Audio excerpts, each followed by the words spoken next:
All right, Travis, brother, appreciate you coming in, man. Yeah, thanks for having me.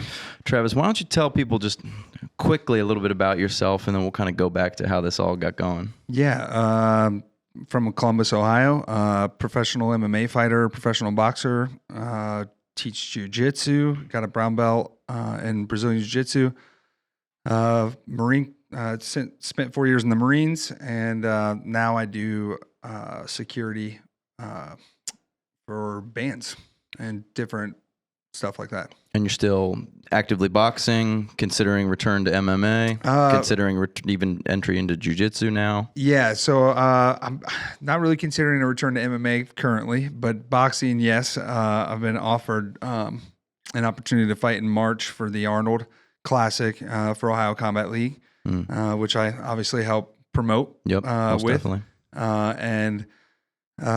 So I might get back in the ring in March, but if at minimum, I'm definitely looking forward to doing some bigger jiu-jitsu competitions, some IBJJF competitions, or something of that caliber. I got my brown belt a couple years ago, and I haven't done any competitions yet since I got my brown belt. So I'm kind of looking forward to getting in there and tossing around with some brown belts and seeing how that goes. There you go. So take me back to the beginning, man. You're a Columbus guy, but I was sort of hearing your story as we were talking out there, and it sounds like it was a up and down ride to get to this point. I'm not sure if, being a kind of wild person leads to fighting, or fighting kind of makes you wild, but it just seems like there's just so many characters in that martial arts scene. You being one of them, although you sound like you've grown up a lot and you've got your shit together at this point in time. But tell me about the beginning, brother. Yeah. So, I mean, I can agree with both of what you said there. Yeah. I don't really know either. I was thinking about that even on the way here, because, I know that this is going to get brought up typically, like when people ask you like where you're from and like, how you grew up. So I was just thinking about like, would my life be different if like certain things would have been different? Would I became an MMA fighter? Would I've joined the Marines? You'd have been stuff a dentist like that? if your parents exactly, were just, right? suburbanites. Little bit more put together, So yeah, I'm from Upper Sandusky, Ohio, which people usually get confused with Sandusky, Ohio, like Cedar Point or Tommy Boy or something like that. But it is actually like an hour and a half south of Sandusky, Ohio. And it's it's northwest Ohio, and Sandusky obviously is more northeast Ohio, and so it's a small little town.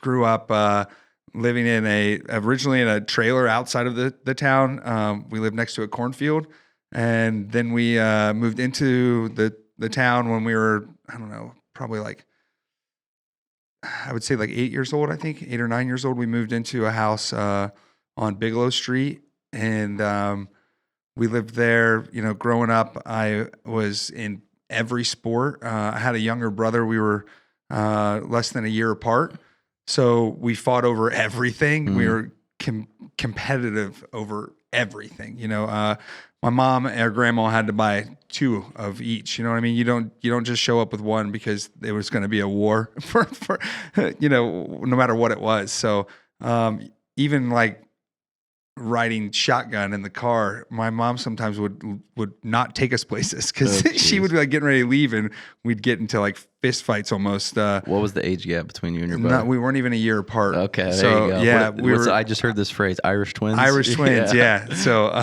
Irish twins, and then so that was kind of like a little bit of my upbringing. I also had an older half sister who lived with us, but my mom's boyfriend was. He was a bit much, He was an alcoholic. He was a drug user. He'd been to prison a couple of times. He'd been to jail multiple times. When he was sober, he was like probably one of the most intelligent, put together people as far as like, he was a master manipulator. Mm. You know what I mean? He was good at making people feel good and making people feel like everything was fine, even though it wasn't. You know what I mean? And then as soon as that guy had a sip of alcohol inside of him, just like a switch, man, he would just turn into this violent, like sociopath or psychopath almost, So there was multiple times where we were growing up and there was like physical violence, and cops were called, and whether it was he assaulted my sister or assaulted me or tried to assault my brother or my mom. And I mean, this went on pretty regularly from like 12 to 18. And then eventually I think it was like 15 is when I the first time I remember like standing up to him, and it was either 14 or 15, but I pretty much told him, I was like, I'll fucking kill you if you touch were you one like of a us. big kid or? Yeah, I mean, I realistically, I was, as a freshman, I was 215 pounds, and I was like, five. I think I was like, I was probably like 5'10". I think I only grew another inch or two after, maybe even if that. So I was like my size, and I was a bigger kid. So I'd say 215 is pretty big. Yeah. And you said, for reference, you fight or have fought at 185. Right. Yeah. So I mean, now I walk around at like anywhere between 215 and 225. So I mean, I was pretty big kid, and I was aggressive at the time. Mm-hmm. So I just remember telling him, I was like, if you touch this, I'll kill you, and I meant it, and I think that was the first time that he was like, oh shit, these kids, now they're starting to get big enough. And then I think it was when I was 16 is when I actually punched him for the first time. My mom was standing between us, and he was like, calling me a bunch of names and all this stuff. And I just remember just reaching around her and hitting him with a right hand, like right around her. And it hit him right in the eye. And he fell, there was a chair behind him, and he fell, and he sat back in the chair. And then my mom was like, she's yelling at me, and I was like, yeah, that's what you get, you little bitch. And then I walked out of the house. And after that, man, I was like, I knew then I didn't have to take a shit anymore. Yeah. You know what I mean? Like at that point, I was like, I can stand up for myself, and I can stand up for my brother, because my brother was definitely way more picked on by him. Mm-hmm. When we were growing up, I was kind of his favorite. So out of like my sister and my brother and me, he fucked with me the less. Mm-hmm. The least, I should say. But it was mainly because he would use me as like a weapon sometimes against my own brother. Like he would. I mean, I remember times that me and my brother growing up, like I would beat my brother up until he cried because he thought it was funny. And looking back at it now, it's fucked up. Like me and my brothers had the conversations about it, because obviously it affected him more than like I remember it. Obviously, I mean, I wasn't the one getting tortured to an extent, by his older brother and stuff, and his mom's boyfriend. So it was just crazy, like that whole thing growing up and dealing with that situation. And then so I think that's kind of what fighting, like I would say that's kind of what sparked it for me. That whole when I found fighting, I was like, oh my God, this is like almost a way to escape the bad things that were going on. Exactly. Was to be able to stand up for yourself. Yeah. So, I mean, it was like becoming the hero, you know what I mean? I was becoming my own hero. So like, mind you, I grew up in the 90s. So you got Teenage Mutant Ninja Turtles, you got Three Ninjas, you got, I mean, everything's action movies. You got Demolition Man and fucking Lethal Weapon. And like, you just like, I remember growing up and I was like, I told my mom I wanted to be in the military or be a cop, mainly because I wanted to arrest people like she was dating. And then I was like, and the military, I was like, well, I got to go to the military to learn how to like fuck people up, you know what I mean? Yeah. Like, and that's what I was thinking as a kid, like, and it's kind of crazy to think about that less. And I'm like, man, I need to move to Japan and learn how to like do martial arts and like, become a ninja. You know what I mean? Like no one will kick your ass if you're a ninja. So and that's what I was thinking about, like as I'm growing up and stuff. And so I was always really interested in martial arts, but I never really had the support, like, at home to be like, okay, let's take him to a gym. I remember I think we did karate for like 3 months, and then my mom didn't like the owner of the gym, so she pulled us out of it, And my mom didn't get along with people, and at times, but she was also well liked by most of the community. So it was like one of those things where it was just a weird situation. And yeah, man, I played every sport. I mean, that was one thing my mom did do, was like we didn't do martial arts, but as far as sports, anything that was school related, especially, we played basketball, football, baseball, track, wrestling. I started wrestling when I was like, I think 4 or 5 years old. My mom used to take us to summer tournaments.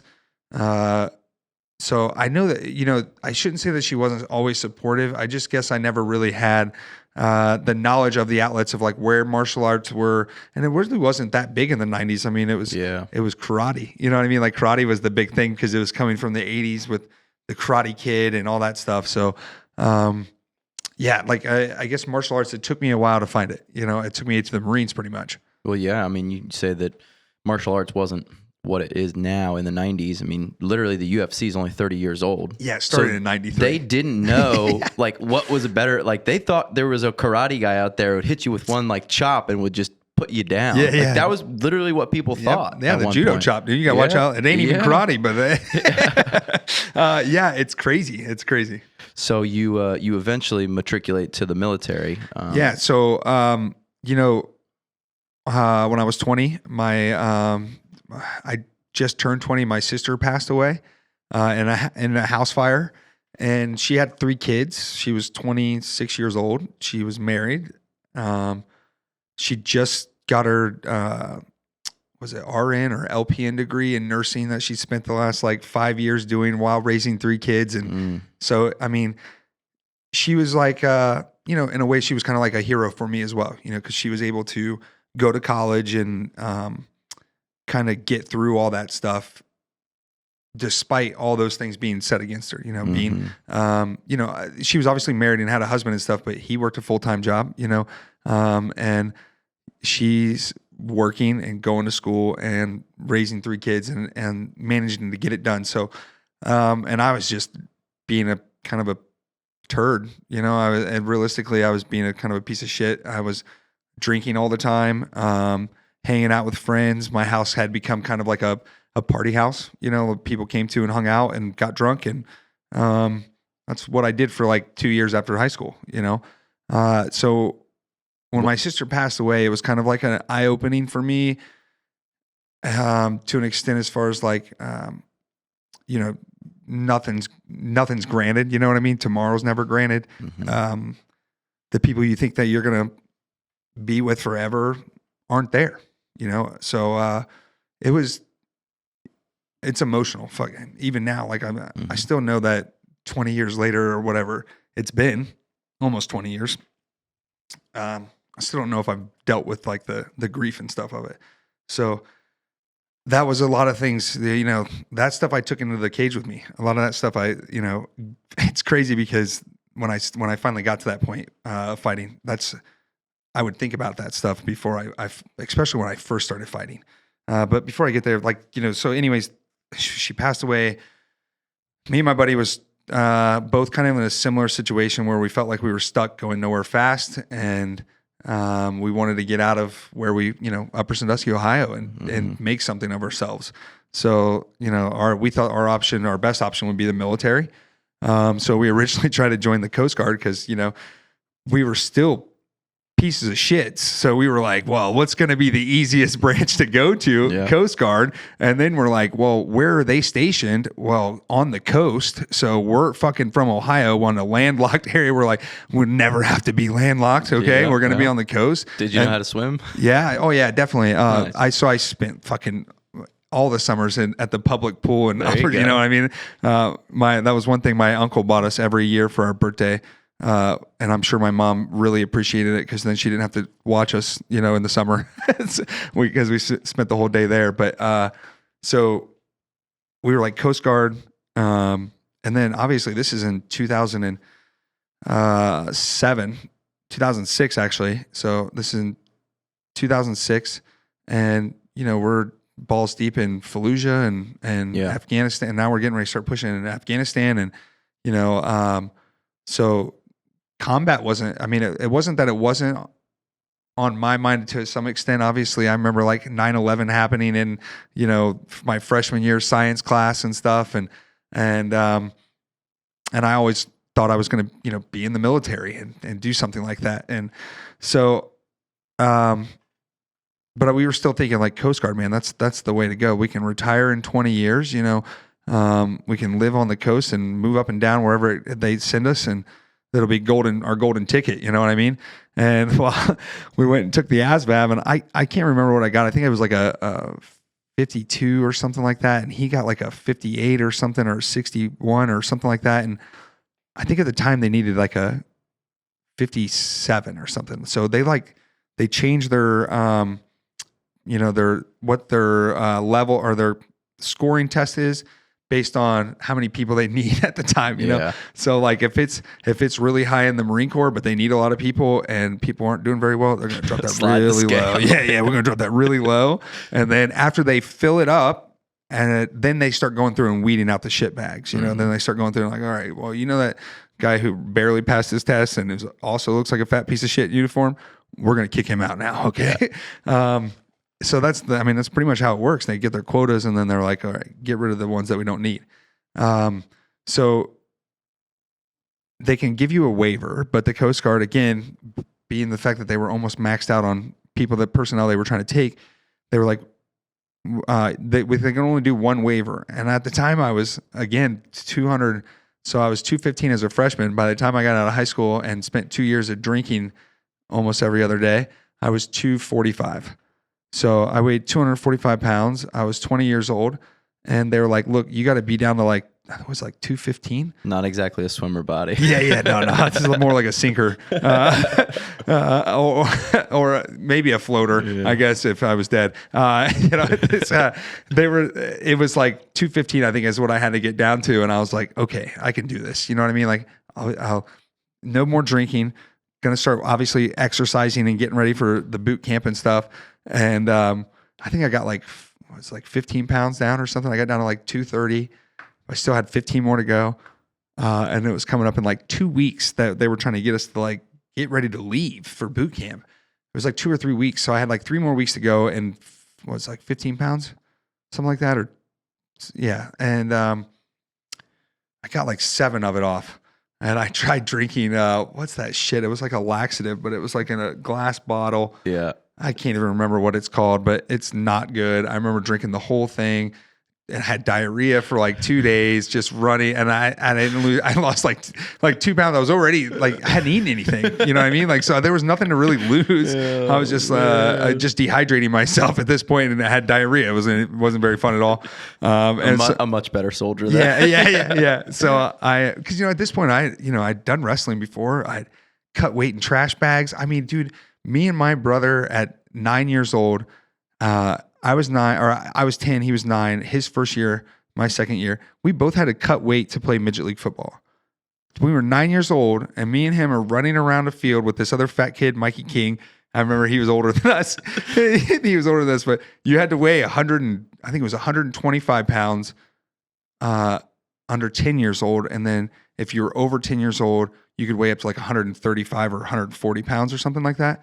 And me and my brother and this kid just running laps around the whole football team while they're training at the beginning, just to make the team, and I'm like, I remember doing that shit at 9 years old. And so I was like, well, here we go again, so I tried making weight, and I think I missed about like 5 pounds that day when we went and weighed in, and they were like, well, you can try again in a couple of weeks. And they asked my buddy if he still wanted to go, and he was like, man, I need to do it now, or I think I'm going to change my mind. And I was like, well, fuck. All right, well, have fun, So he left. And then I tried losing the weight for like 3 more weeks, and it wasn't, at that point I kind of lost motivation. You know what I mean? He'd already left, and I was like, this isn't happening, So then I was like, well, I'm going to go hit up these other branches and see what their weight restrictions are and what their ASVAB scores are. Yep. So I think I went to the Army first, and the recruiter, he came to my house. Man, he almost had me. He was like offering me all this stuff and was like, the sign-on bonus, and I can pick whatever MOS I want. Like, I don't think he called it an MOS, but it was like whatever job I wanted to do.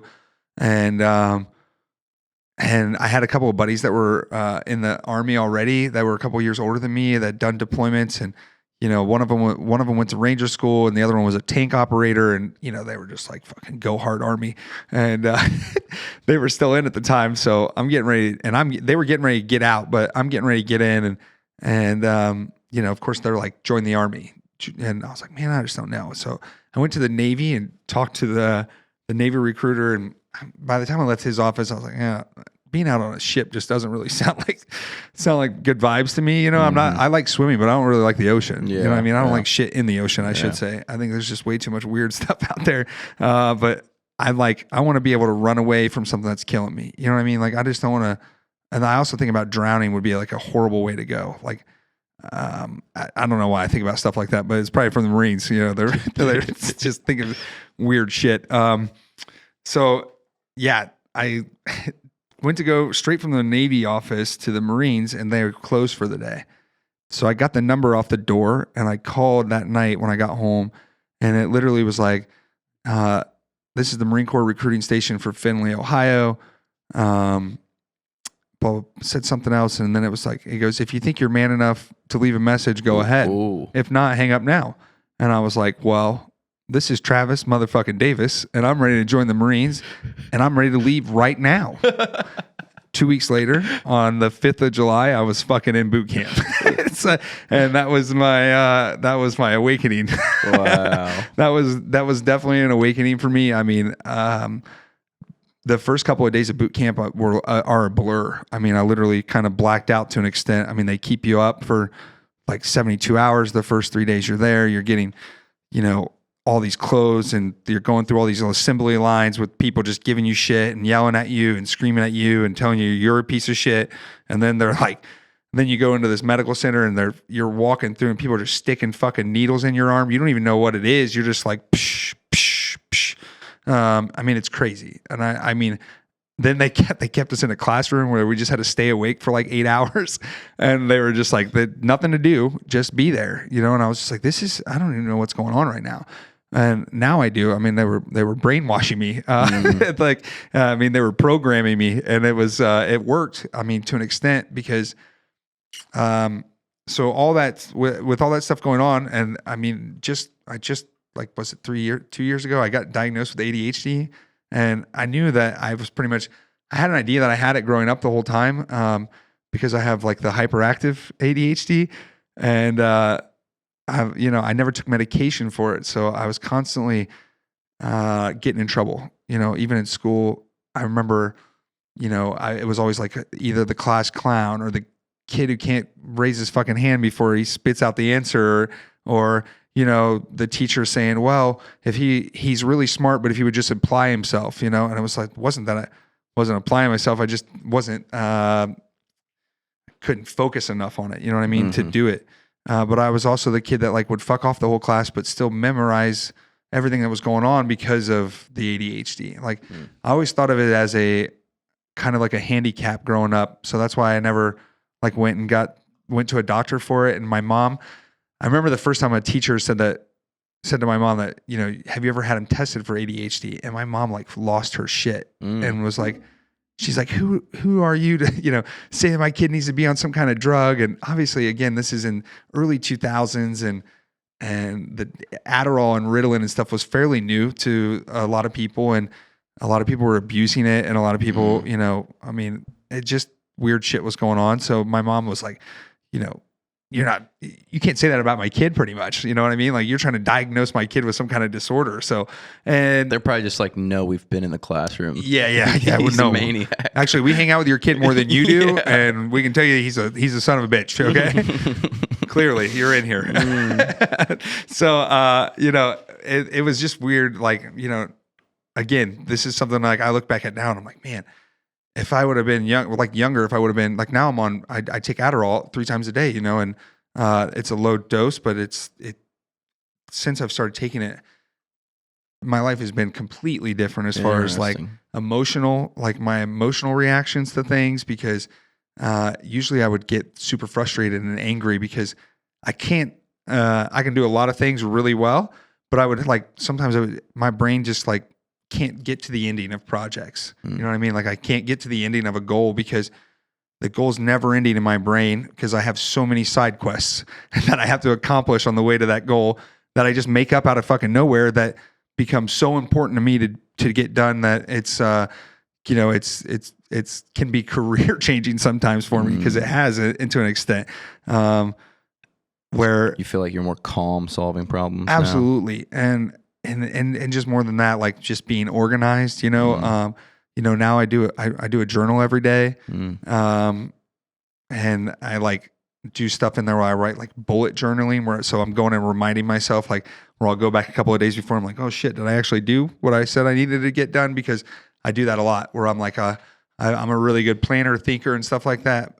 And I do it, but a lot of times I'll get distracted midway and then go start something else, So that's, that was tough for me. It was tough for me and even in boot camp, but that's what I'm saying. Like the Marines taught me it taught me structure. It taught me discipline because, I didn't have a lot of discipline and I wasn't very disciplined growing up. And then I had ADHD. So I was constantly just like, doing what I wanted to do. And I didn't have a lot of repercussions and stuff and negative reactions for the shit I was doing, which they should have been, you know what I mean? I should have been punished and disciplined for some of the things I was doing. And I just wasn't getting it. So I got in the Marines and, what it did for me with my ADHD, more importantly, was it taught me structure throughout the day of how to get through a day. Like, you're waking up to an instructor screaming at you, telling you to get dressed, put your clothes on, take your clothes off, put your clothes back on because you didn't do it fast enough. Go brush your teeth, go take a shit, go eat your food, go sit back down, go exercise, go to sleep. They tell you to do everything. So that's how I learned how to like program myself to do daily things. Get up and brush your teeth, take a shower, shave, get ready for the day, go to work, and it's to an extent, right? So I got that from the Marines. And then what I also got from the Marines was the opportunity to do martial arts. Right. Because they have the Marine Corps Mixed Martial Arts program. And I was introduced to that when I joined boot camp.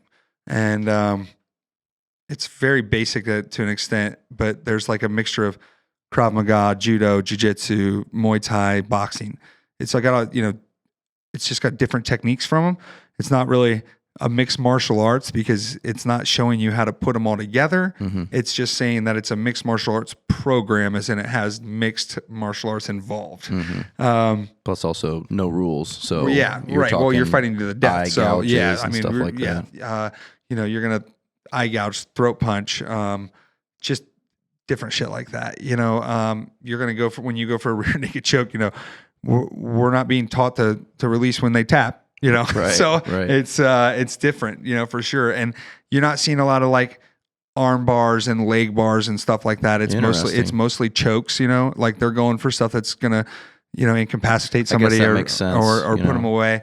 Not that they don't teach arm bars, but it's mostly like, you're not really going to, you're not trying to break someone's arm. Even if you do break someone's arm, well, you still got the other arm. Yeah, you know what I mean? So they did teach, like, I remember being taught like the triangle and like the rear naked choke and what was it? Maybe like a couple of other ones. I don't remember too many other ones though. But you said it was pretty decent, but given the idea that you're trying to teach like 30, 40, 50 guys all at once. Well, yeah, because our like conference our style company training. had like 87 people in it or something like that. That's a lot of 87 people to guys, train. and then we had 6 platoons in hotel company. So you have 6 platoons with 87 guys, and we're all out training every day, rotating the training schedule and stuff, right? Like with the area. And I guess what I mean by it is like it's kind of like the police force, the law enforcement. Like, you think civilian law enforcement officers, they go through boot camp and all, they go through their police academy training, but the continuance training is non-existent. Like the learning to keeping those skills fresh in your mind is non-existent. It just doesn't exist. They don't have the funding or they don't have the time, and I think that's a piss poor excuse for that. You know what I mean? I love the law enforcement. Don't get me wrong. I mean, it's just they need to make changes with their training curriculum. You know what I mean? It's got to they need to be taught more jiu-jitsu. They need to be taught more judo, more body manipulation. And because, man, it's just, I see some of these videos online and shit that people post, and it's fucking embarrassing. Watching 3 police officers get beat up by one guy, and then they shoot him with a taser, and the dude still drives off in his vehicle with tasers and fucking in him. I'm like, well, you guys, what are you guys doing? like 3 of you. And I mean, it's just crazy because you can just tell that they don't know what they're doing, man. They don't. I don't know how much you know about their training academy, but I know a little bit about Franklin counties, and I know they do fuck all grappling. They do none, and it's boxing. You know what I mean? They do boxing only.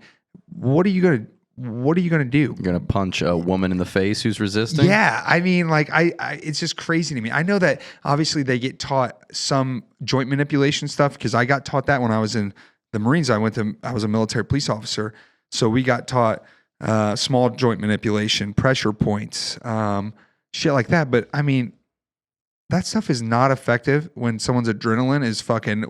Yeah. Let me tell you what. You go ahead and take your hand and shove it under their nose like this and see if they fucking react when their adrenaline is through the roof. You're about to go to jail. How does that feel? It doesn't matter. Yeah. You're about to go to jail, dude. I mean, like if you're resisting arrest, you're not in the right mind. You know what I mean? You're not in the right mind.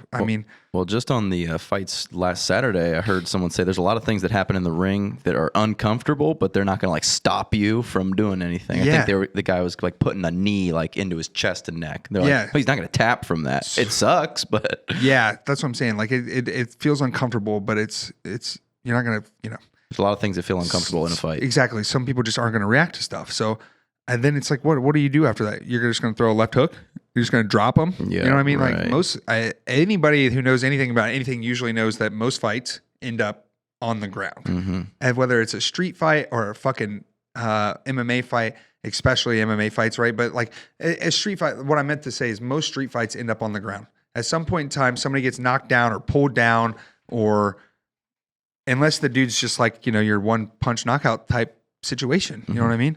Well, especially as a police officer, your goal is not to do anything other than to keep that person where they are. Right. So how do you do that? Well, yeah, you can knock them out. And once they're like flat on the ground, you like lift them up and put them into the car. But that's not really that realistic. Right. Well, then once you start running into knockouts, then you start running into like what happens to somebody after they fall. Right. You know what I mean? Like that's the same thing about, using a taser. I mean, yeah, it's non-lethal, but it's still very dangerous because if you fucking tase them and they split their head open and they hit the ground, now you got to deal with that. And it's just like, it's crazy. With how many people who are like unathletic or untrained at all, like how many people do you know could just hurt themselves seriously by like tripping and falling? Yeah, absolutely. Let alone like getting hit with a taser and falling. Yeah, for sure. I mean, I know fucking MMA fighters that had 6 or 7 fights and I've watched them break their arm in practice because they tried to post falling. Yeah. And it's like, dog, you can't post when you're getting slammed by somebody. Yeah. You break your arm. That's how that works. Yeah. So have you heard like, I think it was Andrew Yang, he said that every police officer should be, I think he said like a blue belt. Absolutely. You agree with something similar to that? Yeah. I mean, realistically, once you get past blue belt, it's really, you're kind of skating at that point. Like you learn all the hard shit from white through blue. Purple and brown now you're just building on the fundamentals that you developed as a blue and white belt, right? So now that's when you start practicing your favorite techniques and shit that you use, and maybe you start adding in new stuff because you're going against people who are at that point lesser than you most of the time, right? Like you're training with, I shouldn't say you're going with people that are lesser than you, but like now you're starting to get into that upper echelon where not everybody is, you know what I mean? Like, as far as like becoming a brown belt and a black belt, it's very hard to do. It's not easy. You could spend 4 to 8 years as a blue belt. So if you're a blue belt, I mean, even as a white belt, dude, you learn so much basic positioning, fundamental positioning, how to control someone's body, how to keep them on the ground, how to pin them. Just like wrestling, you know what I mean? But in jiu-jitsu, it's like, but you learn how to manipulate people's bodies. You learn basic fundamental chokes. You learn how to get off your back. More importantly, like that's the point of it, self-defense, right? Like for anybody who feels like they don't feel comfortable in defending themselves, jiu-jitsu is probably one of the best martial arts because most fights do end up on the ground. And especially, if you're a woman and you're worried about being attacked, where, more than likely are they going to try to take you? To the ground. So you should be learning jiu-jitsu because it's one of the best defenses you can have, not just to like hurt someone, but to get back on your feet. Yeah. I mean, literally, I could probably put 3 people who are untrained on top of me right now, and I could roll all 3 of them off me with very little effort because I know how to manipulate people's bodies and I know how to use mine. So it's crazy. Like it's crazy to me how even someone who just has a blue belt going against somebody who has no fucking idea what they're doing, even a white belt. Mhm. You put a white belt against somebody who's never trained before, that white belt is going to look like a goddamn black belt. Okay. That's just what the way it looks. I mean, unless of course that untrained person is like some super muscular athletic freak, right? Like where they're just super athletic or strong or something, then there's going to be a little bit of a fight. Yeah. But it's still, at the end of the day, that person who doesn't know anything can't do shit. You know what I mean? They don't know anything. So Yeah. they're just reacting and using all their energy and muscle strength and everything to defend what they don't even know is going on. You know, honestly, that's what, like, we always make fun of white belts because they're usually the ones that hurt people. Like when they come to jiu-jitsu, right? Like we're always like, oh fuck, the white belt over there hurt somebody else because they don't know what they're doing. So they go really, really hard and they just think that it has to be like strength, right? And jiu-jitsu is all about technique. It's all about, and even with judo, I mean, it's strength, but and obviously athleticism helps, but it's about technique. You know what I mean? It's about manipulating that person's body to do what you want them to do. And so that's what I mean. Like, it's just, I think everyone should do it to be realistic. Everyone should do it to learn how to defend themselves. But police officers, for fuck's sakes, that's their job, protect and serve. So they should probably learn how to protect themselves and learn how to protect other people from hurting people. You know what I mean? Like, it's just, I don't know. I love the law enforcement, but I just really wish they would take that training seriously. Well, at least I hear that echo a lot more now. It used to be a couple of years ago, I never heard anyone talk about that, but it seems like jiu-jitsu has become much more mainstream. So a lot more people are talking about, well, wait, this actually would be really helpful for law enforcement or military. Absolutely. Yeah. Like I said, the military's been doing martial arts for a while now. I mean, the Army has the Army Combatives, which is a form of MMA to an extent. I think they wear like MMA gloves and just depends on the level. Yeah, so they have different levels. So there's like, you know, you asked me like so you can be a black belt. And, that was news to me. You can be an Army black belt or a military Marine you can be a belt. Marine Corps black belt. You guys have that too, right? Like you have belts in the Army? Once you start getting past level 1, once you hit, they've condensed 3 and 4 into just level 3, and that's once you hit 3, that's when you start becoming like your black belt, and then you start opening up like your own gym and school. So the Army also has levels, is what Steve is articulating there. Right. So I mean, like, but I want the belt, dude. Yeah. Well, me too. I wanted it. I still don't have a black belt. So I've been doing martial arts now since. Well, I mean, realistically, I started training in 2007 when I joined the Marines. But obviously, I had done a little bit of karate when I was younger. I'd done a little bit of boxing when I was younger, and I did wrestling for like 10 years. So I had different foundations already to an extent for martial arts. But when I started training in the Marines, that's when I really kind of like found the UFC. I was in Japan and everyone was like talking about Pride. I'd never heard about Pride fighting. This was probably like when that was huge in Japan. Yeah. Well, right? yeah. I mean, UFC just bought Pride out and stuff. Like, when did they buy them? Like 2006 or something? Or 2007 or 8 maybe, and I was in Japan in 2009. Because I heard that some of those Pride matches in Japan were like in arenas, 80,000, 90,000 people, huge. Yeah, so I actually had my first MMA fight in Japan. That's sick. And it's crazy because like when they're fighting, like when you fight in front of the Japanese people, they don't cheer or anything. Oh, it's dead silent. Really? Yeah. So like, I mean, the gnarliest fight could be going on and you could hear the fucking pin drop in there. They only cheer after, like they will clap, I think, after the fight they did for us. But so I'm obviously an American I'm fighting in Japan, and I'm fighting a Japanese local, and it's from a local gym.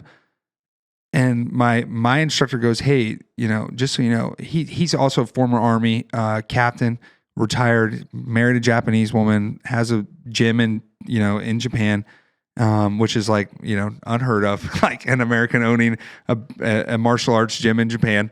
And he has it in Okinawa at least. And so he has this gym, and I'm training with him, and he's like, so I think this guy that you're fighting is in the Yakuza. He goes, because I'm pretty sure they just went and forced this gym. They just made this gym give them their gym, you know, and then they changed the name of the gym. And I was like, well, okay. I don't know what- Hope he's not a ninja. You know? I don't know what to do I've with that only been wanting to do information. this my whole life, and now I'm actually fighting, somebody who's in the Yakuza. So I'm like, the guy comes out, and I actually see them at the arena, right? This is how this is Japan. I go into the arena at this venue, and it's dark. There's all these Japanese people, and then we have like our people, all of them, our American friends and stuff that came. We're like on one section, and I'm watching the Yakuza team that took over the other team, and they're all sitting around smoking cigarettes before the fight start. Yep. And I was like, hell yeah, they're smoking cigarettes, guys. Like we're gonna do well, I think. Yeah. So I just remember like he's doing his walkout, and he comes out and he gets in the ring, and he's fucking head down all the way to his ankles with fucking sleeve tattoos. And I was like, I really am fighting somebody in the Yakuza. This is shit that you see and like that I think about in movies. You know what I mean? I'm like, this is what you were dreaming. This is like about a as a real kid. life. This is real life shit happening right now. And then I ended up beating him in like a minute and I think 36 seconds or something like that. Knockout, choke. I TKO'd him. Yeah. Uh-huh. So he, I remember my coach was like, listen, just be first. Just be first.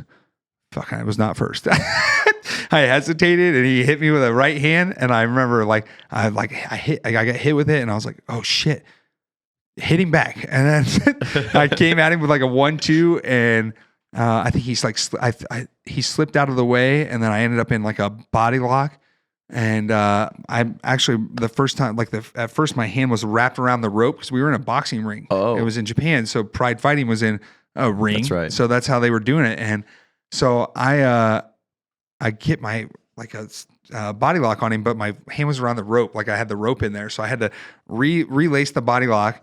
And then I pretty much did I think it was like I forget what the name of it is now, but it was a toss. I pretty much did like a suplex, a side suplex, and got on top in the mount, and then just laid down some fists until the referee stopped it like There a you minute go. and 30 seconds.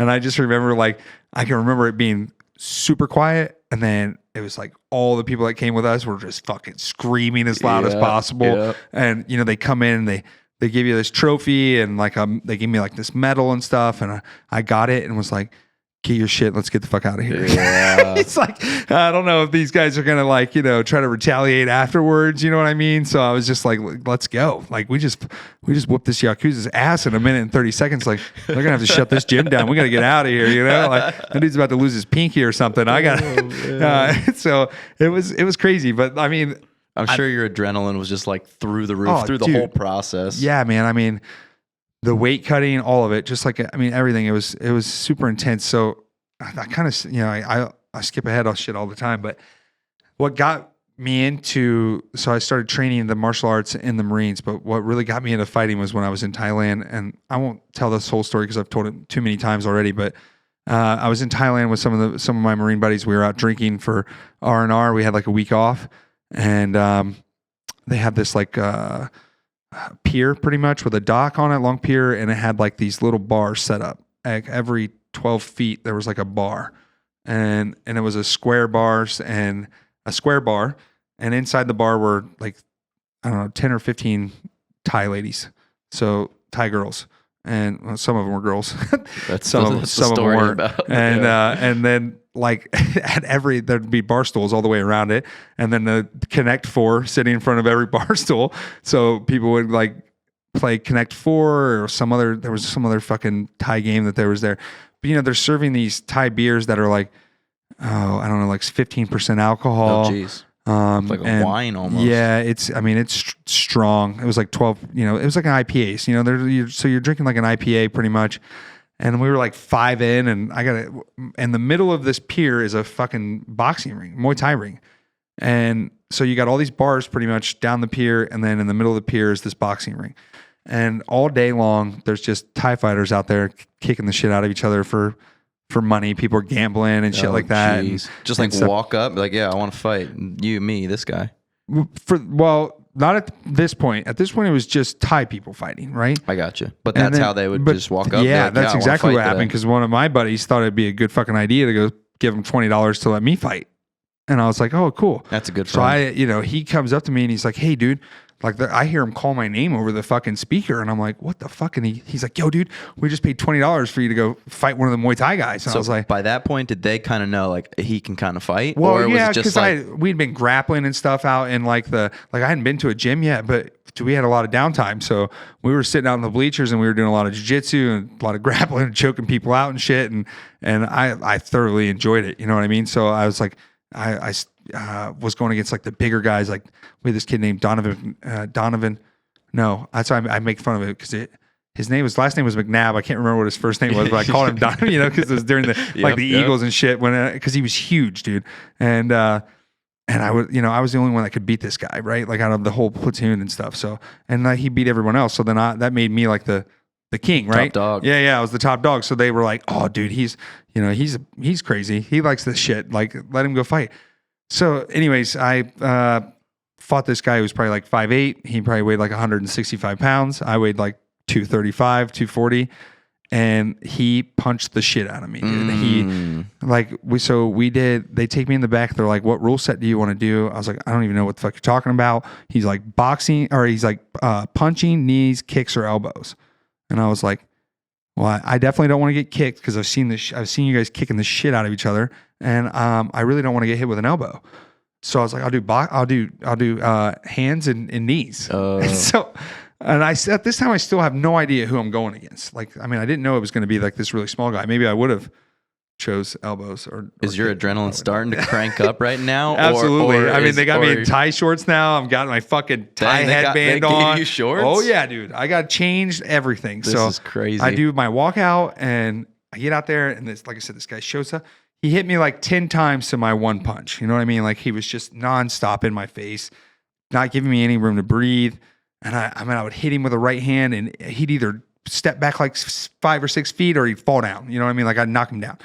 So I think he was playing it up though. You know what I mean? Like this guy's been here before. He's fought people he's never fought before. Showman. Yeah. He's showing it up, right? So I'm like, I'm getting fucking tired. You know what I mean? Like I haven't done this before. So I'm getting tired. The adrenaline dump starting to happen. You know what I mean? Like I'm starting to get that lactic acid build up. At the end of the second round, I literally at one point in time, I started to quit. You know what I mean? I just walked, I put my hands down and I started to walk, not towards my corner, but just kind of up in the ring. I was just like, you know what? Maybe he'll stop hitting me, I guess. Yeah. Well, he didn't. He came up and hit me with 3 left hooks and I felt my nose start to bleed and my eyes start to swell up right away. And I was like, God damn it. And I turned around and I hit him and he dropped and the bell rang. And I went to the corner and I was like, dude, I'm exhausted.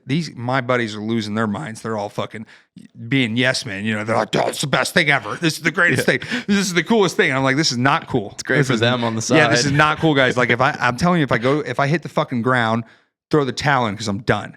You know, if I can't get my 240-pound ass off the floor, I'm telling you right now, just leave me alone. And he's like, you know, my buddy's like, nah, you know, we die. We're Marines. We'll die. And I was like, easy for you to say you're over here just fucking sitting like, yeah. So I don't even know what happened, dude. Like I remember the bell rang. He comes running at me and I just out of reaction because I just threw a knee and I hit him right in the sternum with it, dude. And this dude backed up and I could just see that like the deer headlights like look like, oh shit, you know, that fucking hurt. And I was like, oh, well, now I know what I need to do, you know? So every time he come close to me, I was just like jab, right knee. And had you probably ever thrown knees never before? Done it before. Never thrown knees before. Just learning how to do this shit, right? And I was just like, I don't know, just fucking, and I just hit him. And I was like, well, I mean, I guess we did knees and like we learned how to throw a knee in the mixed martial arts program, but I never like thrown them at somebody, you know what I mean? And so I just jabbed and threw knees. I threw a jab and I throw a knee. And so every time he come close, I'd shoot the jab out. And if he got through the jab, then I would just shoot a knee right up the middle. And he'd back up. And I did that for 2 minutes and I fucking survived. And they raised my hand. And I didn't feel like a winner. I was like, I don't feel like a winner right now. My nose is bleeding. He's not bleeding. He's smaller. He wasn't bleeding. And I was like, this is, everyone's fucking screaming. And then of course I get out of the ring and my lieutenant and staff sergeant just happened to be standing right there. And they're like, Davis. But screamed it, and I'm like, fuck. I'm standing, I walk over there and I get attention and they're like, what the fuck are you doing? And they're like, I fucking know we spent 4 hours in a fucking room with PowerPoints talking about how you wouldn't do this dumb shit in Thailand. And I was like, yeah, Staff Sergeant, I remember. I took notes. I didn't say that, but that's what I was thinking. I was like, I did take notes actually. And I was like, yeah, fucking, we did do that. But I've had 6 beers, so my thought process wasn't really there. And, they were like, they chewed my ass for a second, and then they're like, all right, go get fucking dressed, and you guys need to get the fuck out of here pretty much. And so I go to turn around, and they were like, all right, go, you're dismissed. And I turn around, and I hear my lieutenant go, Davis. And I turn around, and he's like, that was fucking badass, though. And I was like, all right. Yeah. Not getting NJP today, boys. Not getting NJP. And I was might not have worked out so well if you'd have lost. Yeah. If I would have lost, no shit. Because, I mean, obviously, once you sign that contract, your ass is theirs. So, like, if I would have got cut or injured, they would have been fucking. I probably would have got NJP'd and injured. You know what I mean? NJP. So that's a non-judicial punishment. Pretty much means that they can take your rank, money, your pay, your rank. They can put you on restriction or send you to the brig or whatever. Because you are the property of the government at that point in time. Yeah. I mean, I actually got a page 11 for getting a tattoo because when I was in, they changed the tattoo policy of if you had anything bigger than the palm of your hand that showed from short sleeves and shorts that you would get a page 11 for it. And then if you get so many page 11s, it's an NJP. So it's crazy how this shit works. And then I get out of the fucking Marines, and 2 years later, I see the, was it like the Sergeant Major of the Marines says, now you can have full sleeves. Fucking you can have whatever you want. And I was like, oh, go figure. Well, they were still doing that shit when I was in anyways, though. People were like, fucking page 11 me. Dude, that's a wild ride to starting your fight career. So presumably after that, you start to train a little more seriously. Yeah, absolutely. You go, hey, I can't be losing to 165 pounds. Yeah. So on the street. I actually, I mean, that's what sparked it really for me. That was like, holy shit, that was crazy. It was intense. The adrenaline rush was so intense. In a way, it kind of gave me that feeling that I had when I was 16 years old and I punched my mom's boyfriend in the face. It's just like, whew, holy shit. And even now, I'm like, I just got goosebumps thinking about that feeling. Sorry to interject there, but there's this kind of idea.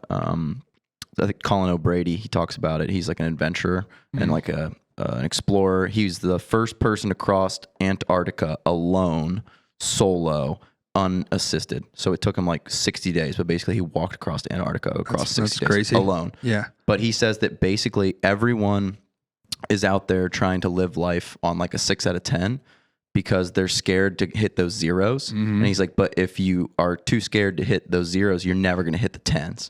That's kind of what it's like. You're like, I'm going into a fight, and if I win, it's going to be a 10. But if I lose, it might be like a 1 or a 0. Yeah. And he's like, you just can't live your lilife on 6 doing nothing that ever takes you out of that band. I like that. I like that a lot. Yeah. No, I mean, dude, that's, I blame it. Sometimes I blame it on my ADHD to an extent because I feel like because of the ADHD, I have this like overstimulated dopamine fix that I need to hit. You know what I mean? To make myself feel normal.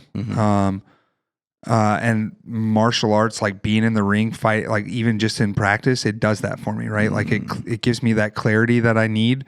Because this is obviously before I found Adderall and prescription and like saw a therapist and everything. Like I didn't have a way to deal with all those thoughts that were in my head and the anxiety that I have. So martial arts took that away from me. You know what I mean? Like it took away all those, the anxiety. It took away all those fears of failure and inadequacy and, just like, am I living up to my potential and shit like that? Because you are, we're raised in a society where you're supposed to like fucking reach for the moon, but then also be a realistic, and you're probably going to end up in a 9-to-5 job. How confusing is that to someone when you're growing up? Like, no, you can do whatever you want, but also you're probably going to be a janitor. Like, you might end up doing this instead, or you you might be a drywaller or work in a factory your whole life and push the same button at the same machine every day for the next 50 years. Or you might be a professional MMA fighter or professional football player or, fucking whatever. You know what I mean? Like I feel like if coming from where I came from and what I've done, I'm like, I know now, which I knew then obviously, that if you just work hard enough, you can pretty much get to where you want to go. You might not always get to exactly where you want to be, but you can get pretty fucking close. And I definitely am not satisfied with where I got with my MMA career. I feel like there was a couple of things that like starting a business when I was 25 years old and not really knowing how to run a business and be in business for myself. That delayed my fighting career because fighting's tough, man. It's, you have to have a full-time job when you're first starting out. Yeah. Unless you have like a support team. And by support team, I mean a financial support team, because you're talking like, well, if you're training professionally, and we're talking like fighting in the UFC or Bellator or LFA or any of these organizations that are ONE FC, stuff like that. I mean, if you have a fight coming up, realistically, ideally, you'd want 2 months, 8 weeks, right? You want 8 weeks of a camp to train for one fight. Okay. During that fight camp, you're dieting. You're realistically not working, right? We're saying we're not working. So now you got to get up. You're training in the morning. You got to eat. Then you go home. Probably take a nap. Go train in the afternoon, mid-afternoon. Eat again. Take a nap or do whatever you need to do chores wise, and then go back in the evening again for your third session. And so realistically, you should be doing 3 workouts a day. I was doing, when I was an amateur, I was doing 1 a day. Right. I could get 1 workout in a day. When I went pro and finally decided that I was like, I really wanted to focus on fighting, and I didn't really give a shit about how much money I made and what kind of car I drove and all that stuff. And I like decided to dissolve my business that I had at the time. My wife just got promoted, so she was making more money, and she pretty much was like, I know that your career time is limited, right? Like MMA, fighting in general, you have a shelf life, like you get to a point where you have to, where you're getting too fucking old, man. I mean, your body starts falling apart. My body's starting to fall apart now. I mean, I feel it more and more every day. The recovery time takes longer.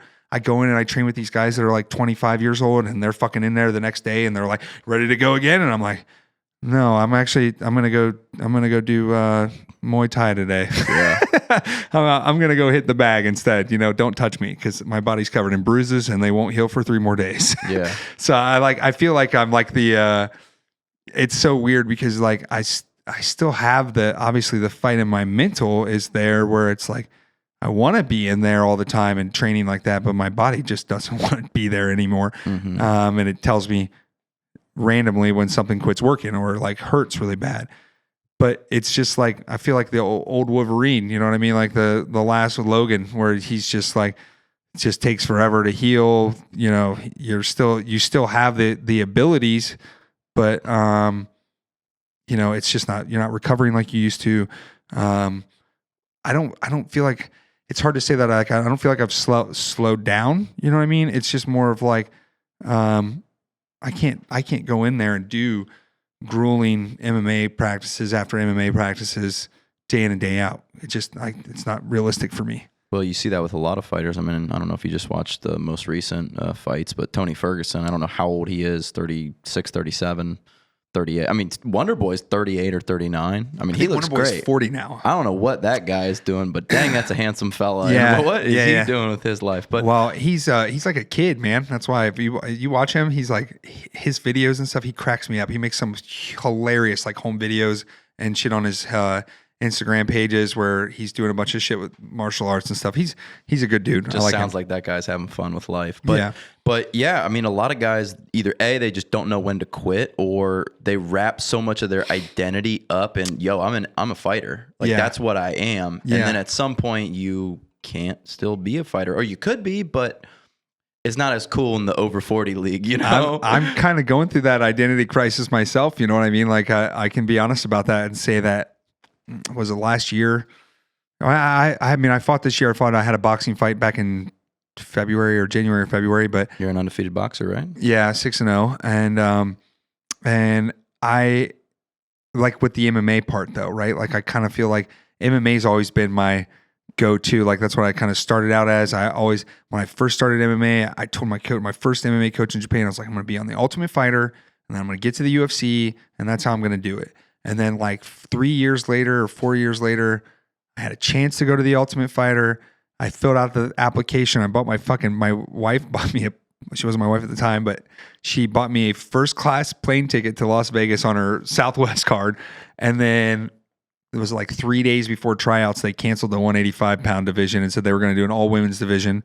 And that's when they were bringing on the 125 pound female division. And they had the championship at the end of the Ultimate Fighter.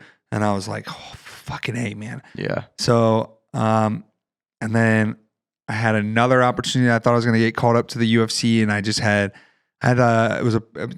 fought Dom Steele, which I thought was going to that would be my opportunity to propel me into the UFC. He's also an Ohio boy, but he had 6 fights in the UFC. He went like 2-4, but he won, two $50,000 fight of the night bonus or performance of the night bonuses. He had one where I think he knocked some guy out with like a slam. And he was in Japan and knocked a guy out with a slam. And anyways, me and him had trained together before, and we'd sparred many times. And I honestly, at the time, and this is no disrespect to him, but I was like, holy fuck, man! Like, I'm like piecing him up. I'm out grappling him, and this guy's had like 6 UFC fights. Like, am I ever gonna make it there? Like, I don't even know if I'll ever even make it there. You know what I mean? But I know that I can compete with these people. Yeah. And then this was like months before me and him had fought, and we'd like hung out together multiple times and trained together. But I got a call from Iron Tiger Fight Series, which was then like Alliance MMA, and I was under contract with them. And Iron Tiger's out of Bellefontaine is the gym, and they had a fight promotion. And this kind of goes and ties into the Ohio Combat League, but Iron Tiger, I signed this contract with these guys. It was Alliance MMA, and it was a multiple fight contract deal. I'd already had 5 pro fights. I was 4-1. And they were like, we're going to keep you busy. We have like all these promotions. They were like pretty much, it was an open, it was a company that was, they were buying up like a bunch of regional and local MMA like companies. You know what I mean? They were going in making offers to buy them, and this was like a publicly traded company. So they were looking for investors and shit like that. And they started out really well, and then it, of course, crashed very fastly like a fucking pyramid scheme. But they called me, and it was like 2.5 weeks, and they were like, "We fight Dom," and of course, I was couldn't say no to the opportunity of fighting, even though I hadn't really been training. It was like the busiest time of the year. My landscaping company that I had, it was, it was springtime. We were doing mulching and fucking everything at the time. So I was working stupid hours. I had, I think like 12 employees or 10 employees at the time working for me. And, I took the fight. I started training, but I had a horrible weight cut.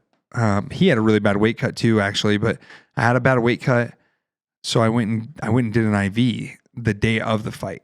Okay. I went to I'm not going to say the company actually. I went to this company and got an IV, and I didn't really know much about like what was in the IV yet. So little did I know is I pretty much took a recovery IV that had lactoids in them, or what do they call them? Lactates? Yeah. So they pretty much lactate rings. So they pretty much retain water weight. So I had so I pretty much, after the first round of the fight, which I won the first round, but after the first round, I went to the corner and my whole body was just like a solid fucking muscle.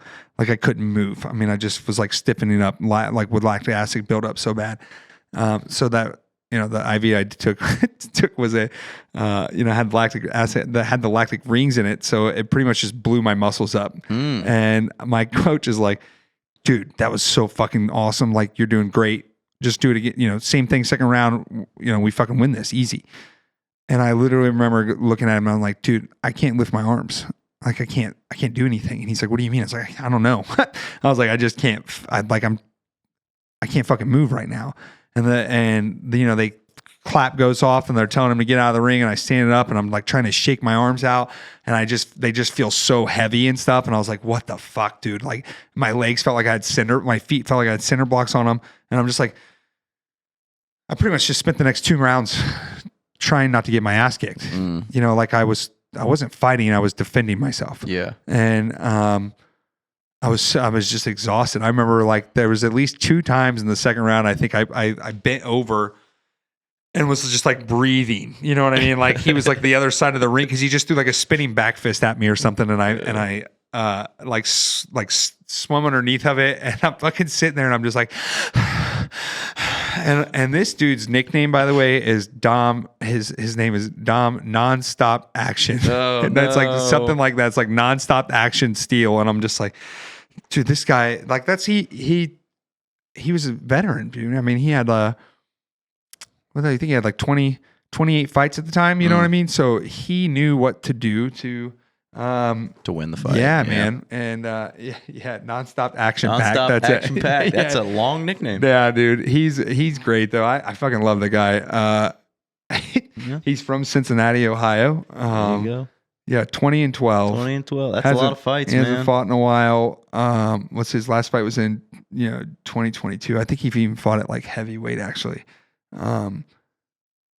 So yeah, he was and he came out after the first round, between the first and second round. The fucker gave me a hug, and he was like, "Love you, man." And I was like, "Dude, it fucked with me. Like, I never had any fucking opponent. Like, I never fought an opponent that I actually knew that well, and it was just weird, man. Like, it was hard for me to get into that, like, I'm gonna fucking kill you mindset. You know what I mean? Like, and I was, and I'm, battling this whole like lactic acid buildup going on, and I'm like, what the fuck, dude? Why is he so happy? Like, I just about killed him in this first round. You know what I mean? Like, I literally had, I'm 200, my ass, I was probably like 205 pounds by then, and I'm on his back standing up, and I get him in a rear naked choke, and I fucking bend him in half, and he falls backwards.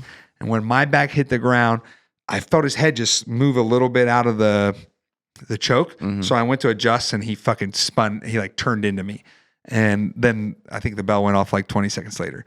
And I was like, shit. Well, I won the round, but I should have finished him. Like, I thought I had him in that choke. I thought he actually was passing out when we fell backwards, but he didn't pass out. Little son of a bitch.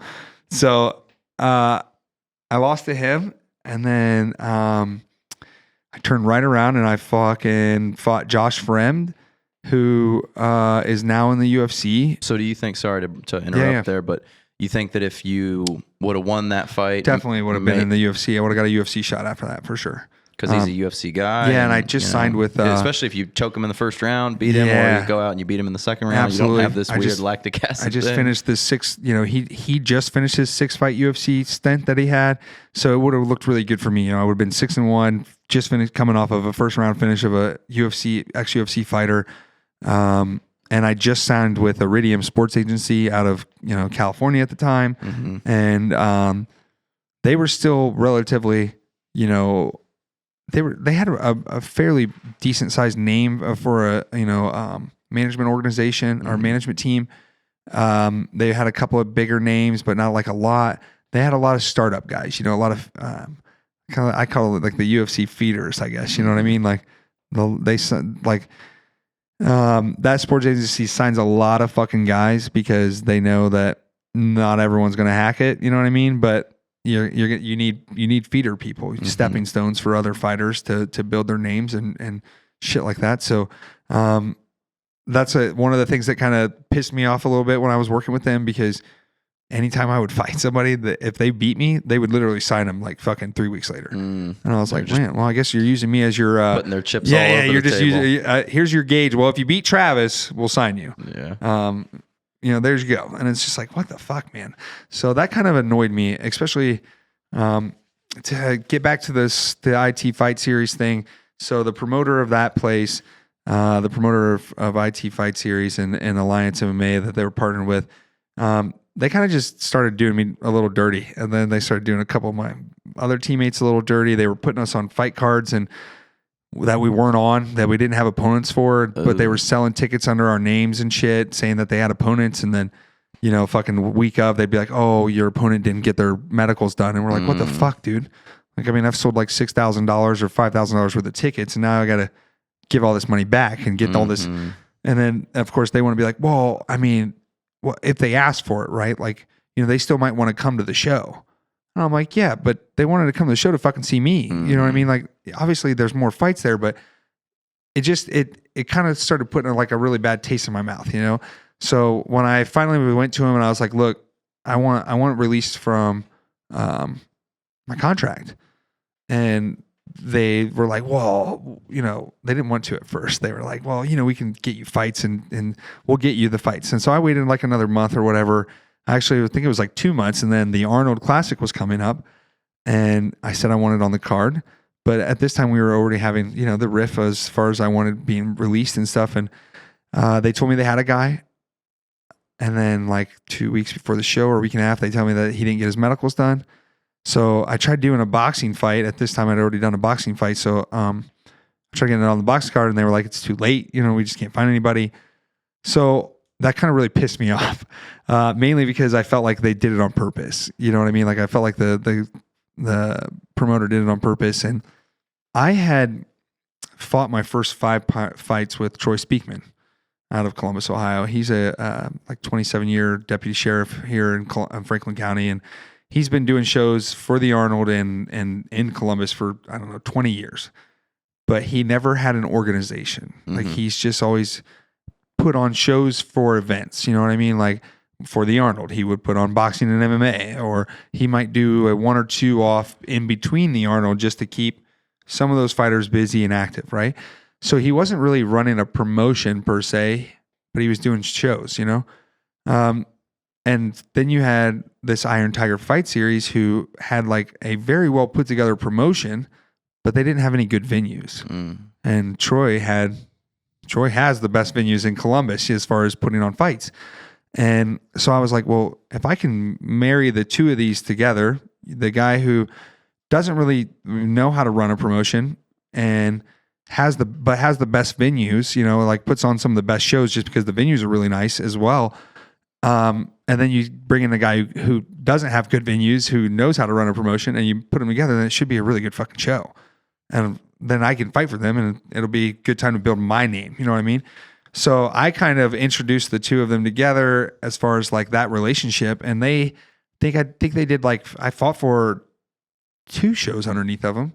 It was the one I won, and then then it was the Dom Steele fight, and then, you know, then it led to the whole me not getting on the Arnold card. So after I didn't get on, I decided that I wanted out of the contract. So I told them I wanted released. And as soon as they released me, I went to Troy and I said, listen, I'm the one who introduced you guys together and made this relationship, and it's not working out for me.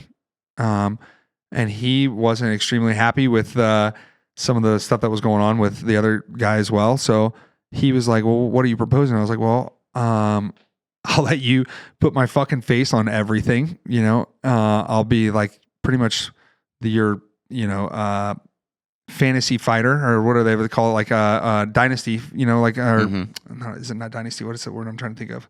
Franchise fighter, tag, right? Yeah. So like, and we'll kind of build the show around you as far as like getting me fights. You know what I mean? Like, we're going to do a fucking show every time I want to do a fight. So that was like perfect for me, because then I can control when I fight. You know what I mean? Like before, it's like I got to wait for whenever there's a promotion or an opportunity or a fighter available. Now I have someone who's saying they will back me as far as getting an event set up and getting an opponent to come and fight me. Like, because a lot of times what happen is with the regional shit is they don't make a lot of money, so they don't want to pay a lot of money to fighters, right? I mean, even the UFC is fucking scamming fighters nonstop for the pay that they're paying. It's insane. But they're the mecca, so they're going to do what they want until someone says otherwise. But you don't make a lot of money. I mean, my first 6 pro fights, I think the most I made, my 7th pro fight, I made $1,000 to show up. And I think it was $1,000 if I won. So it was 1 and 1.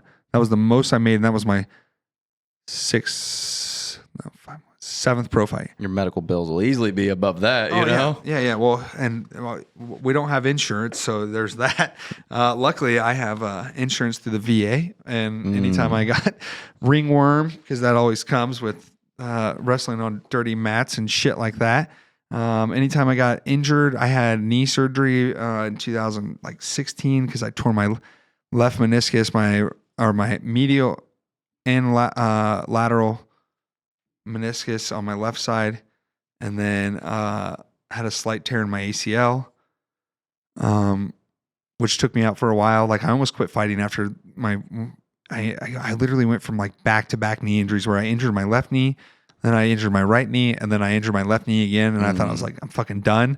I'm 29 years old. My shit's falling apart. And realistically, I just needed to have surgery. And then I should have had surgery 5 years prior when I got out of the Marines. But the VA told me, just do some rehab and you'll be all good. Right. And, well, that didn't work. So, but they also told me, I remember what did he tell me? And then one of the doctors told me, he's like, well, what do you do for a living? I said, oh, I'm a landscaper. And he goes, have you thought about changing your career? Oh God. And I was like, well, yeah, all the fucking time. Yeah. Like I want to be a rock star, live large, I'm big considering house. going into fighting. Do you think that would be like a I usually didn't move? tell them that I fought because then they would be like, oh my God. Right. Have you thought about changing your career? Well, yeah. Just goes to show you that the career of a fighter, like everything seems like it just needs to go perfect. Yeah. For you to get into the UFC and get ranked and Dude, then get a title shot, everything needs to go perfect. Quite literally, I have this kid right now who's like 25 years old. He just got signed with Bellator last year for a 5-fight deal as a franchise fighter type, building a type thing. And what happens? Bellator just gets sold to fucking PFL. And he is apparently under contract still with them and potentially might get a fight. But now he's an 0-0 pro fighter who hasn't fought in 8 months.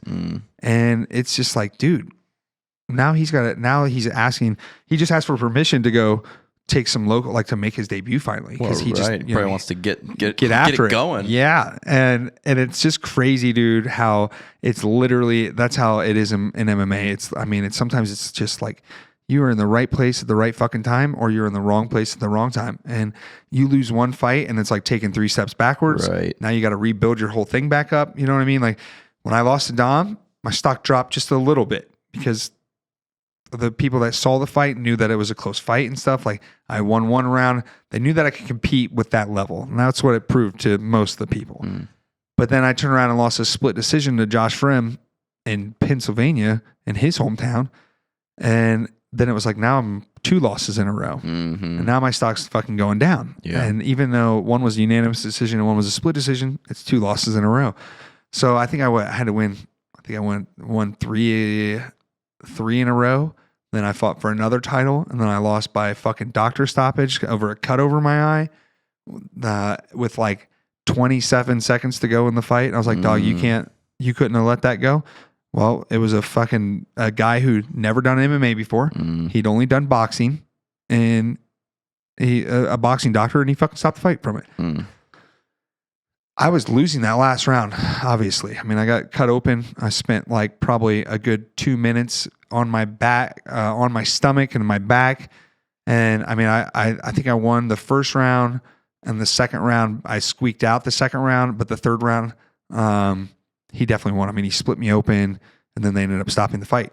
But if I would have went to the scorecards, I would have won. So that was a setback. And then, and that kid was an Ultimate Fighter veteran as well.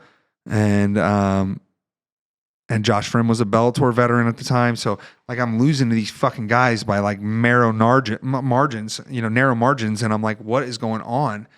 And it was just, I had a lot of shit going on in my life. You know what I mean? I was like fucking trying to work a full-time job, run a business, I had my girlfriend. We were buying a house. We had a dog, like a new dog. I mean, it's just a lot of shit. I constantly, that's what I'm saying. Like I constantly live it at a 10. Like I spend my life, my schedule at a 10 most of the time because I just push everything to the max. Mm-hmm. And then I'm also one of those people that will procrastinate until it's fucking time to do it. Like, and then and then I do it. You know what I mean? So it's just, I don't know. It's a bit challenging sometimes, but I get it done, I guess. I'll take this off real fast. Yeah, man. Well, let's take a quick break. We'll get a good glass of water here. We'll circle back. Awesome. So you have this kind of wild ride of a career. You get into the Ohio Combat League, which was the organization that you were discussing, right? Mm-hmm. Yeah. And you're still going with them. You're still a part of like the promotional side. Yeah. Or? So I still help. Help with the promotional side of it as far as like scheduling, getting fighters together, gyms. Hire. I help facilitate like some of the direction they go and who they're using with like video and photography and some of that stuff. But we also our website also is a little outdated. It needs updated a little bit, but that's what happens when you're running a regional show and you're doing too much on yourself. So that's what everybody's website needs updated. We're literally in the process of hiring new content creators, to take over our social media and stuff. Definitely could. I'm sure they're going to need some help. So I'll talk to you after this. This Dakota kid's been doing a lot of our video stuff, and it's just having more content, especially for social media and getting, as for any business these days, you have to have reach, and most of it is social media and stuff like that. And we just have like there's a lot of really good fighters in Ohio, man. Yeah. I mean, there's a lot of talented kids who don't really ever get the opportunity to get to the next level because they're not promoted the right way or coached the right way. So the whole point of this for me originally literally was for me to get fights and for like my teammates and other locals to get fights. Mm-hmm. Like I was just like, man, one thing that if you look back at the 27 shows, we just did our 27th MMA show. And again, you go like that's our homepage. It was our last show. We just did our first ever MMA and caged Muay Thai. Nice. We just started doing Muay Thai fights like 7 or 8 months ago was our first time ever doing it. There's not a lot of Muay Thai going on in Ohio. There's a lot of Muay Thai gyms, but there's not a lot of Muay Thai competitions. There's my ugly mug right there on the there you go. Looking good, man. That just tells you how updated this thing needs to be on the on the website because I'm still on there. There's plenty of other new talented kids that could be up there. So, anyways, we brought Muay Thai here and it's doing well. You know what I mean? Like they have a different athletic commission, so we're not working with the Ohio Athletic Commission. We're working with the TBA, which is the Thai Boxing Association, and it's going well. I am still fighting it occasionally. Like I said, I'm kind of like up in the air right now of what I want to do next, but there is a lot of kids getting opportunities out of Ohio Combat League. So awesome. We've sent several fighters up to other bigger promotions like LFA, Bellator, UFC. So it's getting done. You know what I mean? I'm obviously at a point now where I'm kind of getting close towards the end of my career, but I still want to see these guys that I helped when I was teaching at beginners MMA at Ronin. They're now pro fighters. So it's kind of cool watching that process from the outside. You know what I mean? Yeah. Like I went through it myself, and now I've seen these kids kind of start out as the amateur kids with no fights, and now they're 2-1 pros or 3-0 pros and stuff. So it's cool to see, man. Yeah, man, that's awesome. And it's still a way to keep giving back while being involved in the sport. Absolutely. Because obviously it sounds like you would really be hurting if you were totally detached. Yeah, I think so, man. I in a way, because at the same time, like I feel like I'm also going to be one of those people that when I do decide that I'm done, I might have to completely detach because really? It's like an addiction. You It need to is go though. cold It turkey? is, yeah, because it's so and maybe it's just like the MMA in general. I might have to just go cold turkey because like even being there the other night during the fights, I was like, I mean, man, just being cage side, I'm like, I don't know, I got a couple left in me. I could do a couple more of these. You know what I mean? And then I'm like, well, yeah, I could do it if I don't have to train. Yeah, if I don't have to train every day, I bet you I could definitely do them. I'll do it if I'm guaranteed to win. Right? Yeah. But I don't want like, I don't want that. You know what I mean? Like I've always challenged myself and tried to get to that next level. So it's like, that's why I feel like in MMA, my time's closed or coming to an end. Yeah.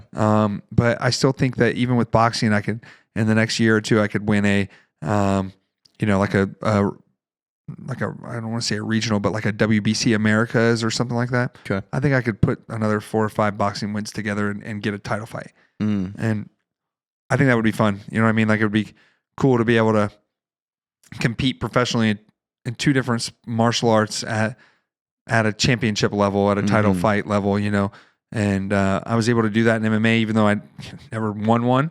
I lost by TKO cut and then a split decision on the other. And it's just like, there's definitely still goals that I didn't reach. You know what I mean? Like getting into the UFC was my goal. Bellator was not my goal. PFL was not my goal, even though they're the new up, Bellator just got bought out by PFL and Bellator was one of the bigger organizations. And now PFL is becoming, the second biggest organization in martial arts and MMA right now, the Pro Fighters League. So, that's where Jake Paul is and, Francis Ngannou, who was the former UFC heavyweight champion.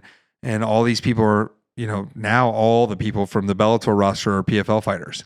So the UFC was always kind of the mecca though. You know what I mean? Like being able to put UFC veteran on your resume at any martial arts gym, you're going to go in and they're going to give you a fucking job. You know what I mean?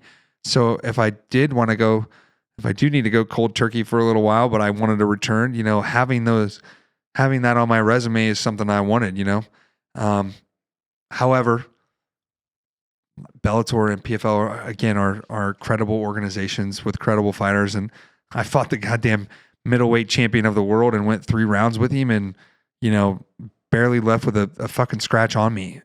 I just got out wrestled. Yeah. So, he's still the current Bellator middleweight champion. He's undefeated and I fought that guy on 2.5 weeks notice. So although I didn't reach my goals, like I went a lot further than what I thought I was ever going to go. At one point, I thought I was done. So like, I got to thank my wife particularly for that because she was able to like, keep me on track after like once I turned pro and stuff, I quit fighting and then I started fighting like right before. No, actually, I did. So I started fighting again after me and her got together. I ended up gaining. I got up to 278 pounds. Whoa. And I quit. I was powerlifting for a while, and I was weighing a good 240 then. And then I just started eating like shit and quit powerlifting. And then I just was like boom, boom, boom, boom.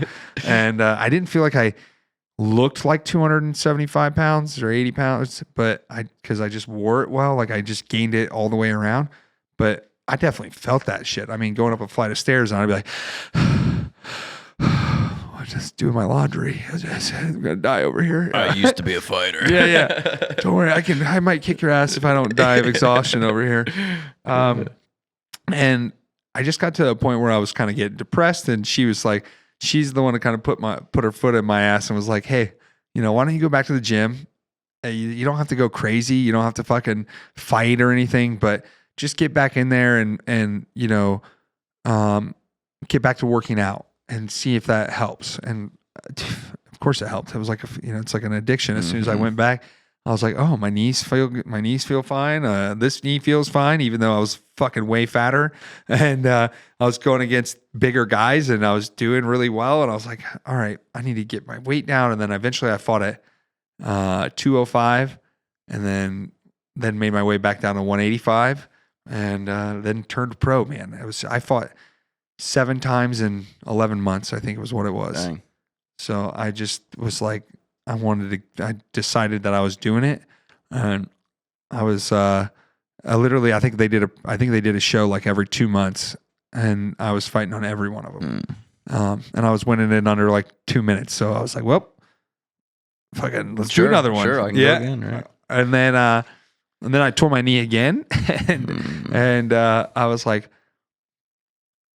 I could still train as long as like I didn't do certain things, right? Like if someone pushed on my leg, like on the inside of my leg, it would literally just dislocate my knee, and then I'd have to just pop it back in. Like, and it wasn't hard; it would just like just pull it and slide it back in. And so I just would wear a knee brace for a while, and I was training with a knee brace for like 3 months. I think I fought 2 fights with it like that. And then I was going into my first fight that I ever lost. I was going into that fight, and that was when my knee was like at the worst that it had been. And I think that kind of played a part of why I lost. Like I was just kind of I got stuck in my head, and I got hit with an overhand right. Didn't see coming. And well, I saw it coming, but I just saw it coming too late. And it dropped me, and the dude followed up with 2 hammer fists. And that was again, he was a kid that was on the prospect list for UFC, and me and him were, if I would have beat him, fucking 5-0 undefeated, UFC contract, probably would have been fighting in my next fight in the UFC, because that was in 2013 or 14, right? 15 maybe, I can't fucking remember. 15, I think. So the middleweight division wasn't very thick. You know what I mean? There wasn't a lot of people in the middleweight division, so they thought for sure I'd get an opportunity if I won that fight. And I was like, yeah, I'll just do the fight, beat this guy, and then I'll get the knee surgery. That's what I said for 3 fights. Right. 3 fights in a row. Well, I got beat by the guy, and then I had knee surgery 3 weeks later. Then I decided I couldn't wrestle and stuff because of the knee surgery. So I waited 3.5 weeks, and then I started doing boxing training. And then a month and a half later, I was like, I'm ready for my first professional boxing fight. I did that one, and then I fought another one a month later and won that one. And then I think I fought. My third one was against the kid who beat me in MMA, my first loss in MMA. So he knocked me out in MMA. And this is literally what I did. I did an MMA fight. And then the following weekend, I did a boxing fight. And then 9 days later, I went and competed at World's Jiu-Jitsu as a blue belt. And I came in second place. Jeez. And I was fucking dead. I was dead. Yeah. I was like so exhausted. My body was done. That was the craziest 3 weeks. I won an MMA fight, a professional boxing fight against the guy who beat me in MMA, and then I came second in Worlds as a blue belt and got promoted to purple belt. Yeah, man. And I always think about, like, you talk about, you really wish you would have made it into the UFC. Obviously, that'd have been an amazing thing. But the amount of people that actually are competing in that organization, how many guys are in like the division, like 30, 40? Yeah, it's probably like 500 or 600 people total on the roster, I would say. So whereas you think about a sport like soccer, so I played soccer in college, and there's a professional league in every country. And not only is there a professional league in every country, there's like 2 or 3 divisions of professional leagues. Yeah. Now, probably there's more soccer players than people who want to fight professionally.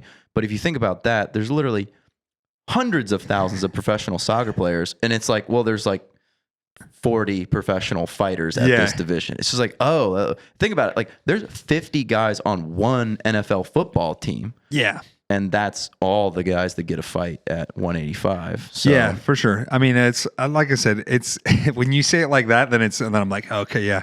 So maybe I accomplished a little bit by like getting to like Bellator and PFL, because there's going to be a lot of fucking people that will never accomplish that, that try it. Right. Or a lot of people who never even have the balls to think about that's it. What I'm saying. Yeah. And, but I was in the Marines, man. The few, the proud, right? So I guess I'm used to being the few, or getting into that weird 1% class of stupid people who like to get in a cage and beat the shit out of other people who are really good at beating the shit out of people. You know what I mean? Yeah, even when they get volunteered by their friends to fight in a Thai boxing ring at a bar. Exactly. So, man, last question, if somebody's interested in getting into martial arts, or maybe they've been thinking about it, because I think martial arts have gotten a lot like more hip over the last maybe 5-10 years. Absolutely. A lot of popular guys are talking about it, and talking about how much confidence you get from jiu-jitsu. And I've done some jiu-jitsu, and I'm gonna be honest, it was like not that fun for me. Everyone's like, dude, you get addicted. And I was like, maybe you got addicted. You gotta get addicted to get your ass kicked first. I was like, that was not that fun for me. And also I just felt like, not to, speak negatively on my coaching. It wasn't at Ronin, but I just felt like they were not giving me info that was helpful for where I was. It was like, there's the clock and I'm at midnight right now. I just want to get to like, 1, and they're giving me like 7 o'clock and here's 4 and here's 11. And I'm like, no, just like help me get off my back. Right? Yeah. So I just didn't have that much fun with it. And I was like, why are you trying to force yourself to do this if you don't like it? But I still would like to get into fighting. And I know there's a lot of people out there who would like to get into a martial arts because they hear this and they're like, oh, I can get more confident. You're right. Okay. Self-defense, maybe women, self-defense. Yeah. Guys, self-defense also for them. And humbling.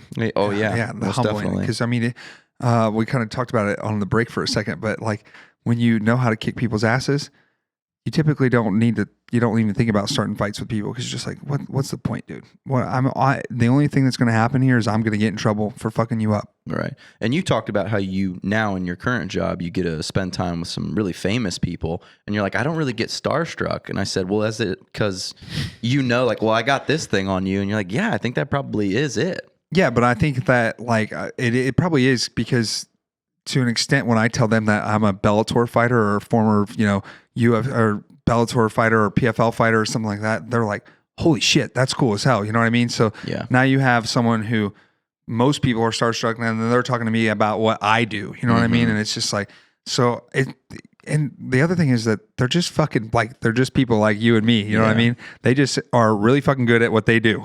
Right. And that's the way I look at it. Like they're, I don't get starstruck around the famous people because they are just people like you and me. I've seen, I've worked with several different artists and I've seen them have bad days. I've seen them have good days. I've seen them have, personal shit that's gotten involved into their work stuff and work stuff that's gotten involved in their personal stuff. And, so they're just like everyone else, they might make more money than some of you or some of us and shit like that.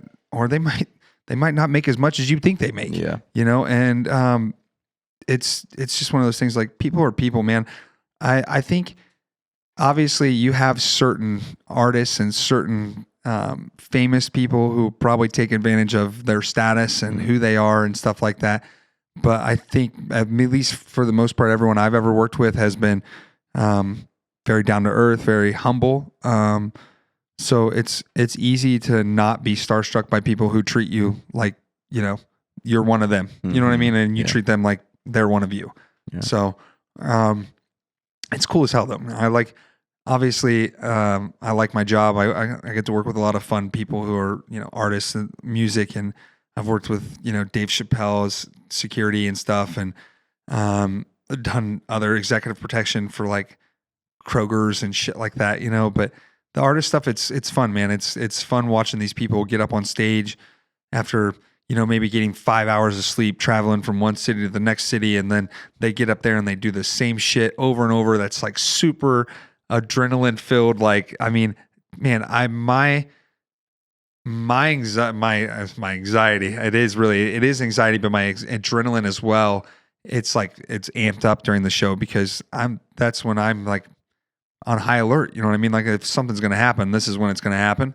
So I have to be prepared for anything that can happen. Yeah. And, so I'm just constantly scanning my field of view the whole time, like the crowd and checking the guys and watching, the band members and making sure that they're safe on stage and they're, nothing happened to them. Even if where it's just like you watch your artist fucking trip and fall off a stage and you're like, holy shit. Well, I didn't have to protect them from anybody but themselves this time, right. I guess. You know what I mean? Like, so it's just like, it's an awesome job though. I love that feeling, that energy I get in that situation. So it's kind of calming to an extent for me. Like I kind of thrive in high drama situations, You don't say. Yeah, go figure. So, it's a really cool job, man. And they're really cool people. So, so probably people aren't ever gonna, fight in the PFL or defend, high level security targets. But what would you say to somebody who is looking to get into a martial art? I would say do it. I mean, I think here's the thing. There's so many different martial arts out there. Like jiu-jitsu always isn't everyone's thing. My wife didn't like jiu-jitsu and I tried to get her to go a couple of different times. I think I would like to strike more than I would like jiu-jitsu. Maybe I'm just saying that I took her to Muay Thai and she loved Muay Thai. I played soccer. Yeah, kick, and she liked punching stuff because it felt like she was actually getting that energy that she needed to get out of her, that made her feel more calming. But she wasn't getting that with someone on top of her trying to strangle her. You know what I mean? Like go figure. So it's like I said, jiu-jitsu is one of those things. I think like it is one of those things at first it's like confusing and people are like, fuck, I don't know if I like this. Like I'm constantly getting beat up. I'm constantly getting choked. These guys are they're pulling on me and fucking dragging me places. But once you start to learn it, it's like, holy shit. You don't realize how capable you are of manipulating other people's body with your body or defending yourself or breaking someone's arm. You don't realize how easy it is to do until you actually know how to do it. So once you get past that first, like, I'm telling you, the first like 60 days of 90 days of jiu-jitsu is the worst. I mean, you're constantly getting your ass kicked. And if you're even fucking decent, let me tell you what, they really kick your ass because they want to make sure you know that you got to stay here for a little while longer. Okay. And I mean, that's what I went through when I first started. I was going against guys that were, you know, my size and they'd been training for a while and they were like, oh, we're not going to let this new dude come in here and kick my fucking ass. You know what I mean? So, but you also have to find the right gyms because some gyms are like you go to and they're not the right gyms. I mean, some gyms are super competitive gyms where like they're not going to be nice to you to an extent. You know what I mean? Like they're going to go after you. They're going to compete against you, even in practice. So that's why I'm saying, like, you got to make sure you're going to the right classes. Like there are classes even at Ronin that are more competitive classes. Like they're going to be people who compete. And then you have classes where it's like the mom and pop, you know, like your 9-to-5er who wants to come in and catch some jiu-jitsu, learn to do some jiu-jitsu, learn to defend themselves. And more importantly, to exercise because like it's fucking great exercise. The amount of calories you burn is insane, especially when you're wearing that blanket of a gi, you know, it gets hot. So I mean, you're burning calories. So it's great exercise. Yeah. The other thing that appealed to me about striking was you can kind of do that alone. Like you can get a bag, you can go do it, be like, oh, I want to work out. I'm going to do this alone. Whereas jiu-jitsu, it's like not that really easy to do alone. It is not very easy to do alone. I've actually taught I've taught jiu-jitsu multiple times and I've done stuff where I've learned how to do moves by myself. You know what I mean? And because you can practice it as long as you can figure it out in your head, you know, and like see it. But yeah, if you're talking like, I want to go in and just punch a bag, dude, boxing, kickboxing, I highly recommend those sports as well. Like or those martial arts, I would never just say like, go learn jiu-jitsu and jiu-jitsu is king. That's it. Every other martial art sucks. If you don't learn jiu-jitsu, you're going to lose. That's not true. I mean, there's people who suck at jiu-jitsu, but win fights all the time. Okay. And then it's just not one of those things. It's like, you have to learn it. I just think that it's a good martial art if you're going to fight. You know what I mean? Definitely. You need to learn some sort of grappling, whether you're a wrestler or BJJ. And that could be Greco-Roman or Sambo or any of that shit. But doing boxing or Muay Thai, highly recommend, dude. Talk about, again, another calorie. Like you can burn 1,500 calories to 2,000 calories in an hour. You know, you're not doing that running. You're not doing that on a fucking bike. It's just, it's the workout is great. And your brain has to like kind of work. That's the other thing too. You know? I mean, you're getting involved, you're making your brain work, but it's also, dude, it's so stress relieving. Like, usually, like, what do you do when you get mad? What do you think about doing sometimes? Hit something. Yeah, you want to, especially, I mean, as crazy as it sounds, you want to hit something. So fucking go take some of that aggression out on that heavy bag over there. And I bet you can only punch it for about a minute before your ass gets tired anyway. So it's crazy. You know what I mean? Like, it's so funny to me. I watch like an untrained person and I'm like, hey, they're like, oh, I could easily fight 3 rounds. I'm like, oh yeah, go fucking hit a bag for 30 seconds without stopping and tell me how long that'll go. Yeah. I mean, 30 seconds, that's it, or less. So it's crazy, but I mean, like I said, it's awesome to do. So I guess that brings me then to 2 final questions. If you can only learn one martial art, what is that going to be? And then if you're in a street fight, how do you win? Oh man, that's so tough. If I could only learn one martial art, and what would it be?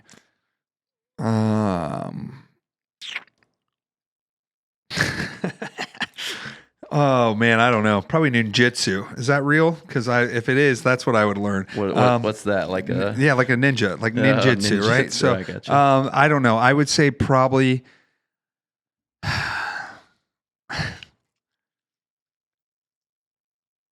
I don't know, dude. I guess I'd have to go with jiu-jitsu. Okay. But I want to puke saying that at the And what same makes time you say because I that? want to knock somebody out. Like, it's You want knocking to box? You know, boxing. boxing. I like, but I like kicking people Right? too. Muay Thai.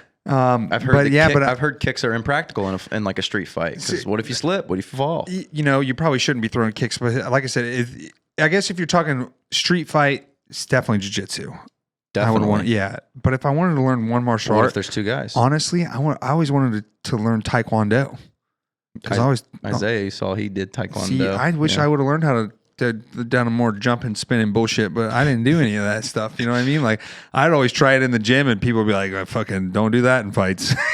Like, what, does it not work? Because I landed it on you. I mean, but it's one of those things. Like, if you don't have the confidence to throw that shit, that's the easiest way to get your back taken or taken to the ground. You start throwing spinning stuff. So, honestly, if I could choose any martial art to learn that I never learned, that would be Taekwondo. Like, if I could do it all, because I think that's just one martial art that I thought, now don't get me wrong, I think as a martial arts as a whole, it's kind of cheesy, but there are portions of it that I think are fucking awesome. Like, I mean, how much more athletic would I be if I could jump in the air and kick shit out of the air? But I can't fucking spin and like Wonder Boy Thompson does and land in that goddamn superhero stance. You know what I mean? Like, I can't do that.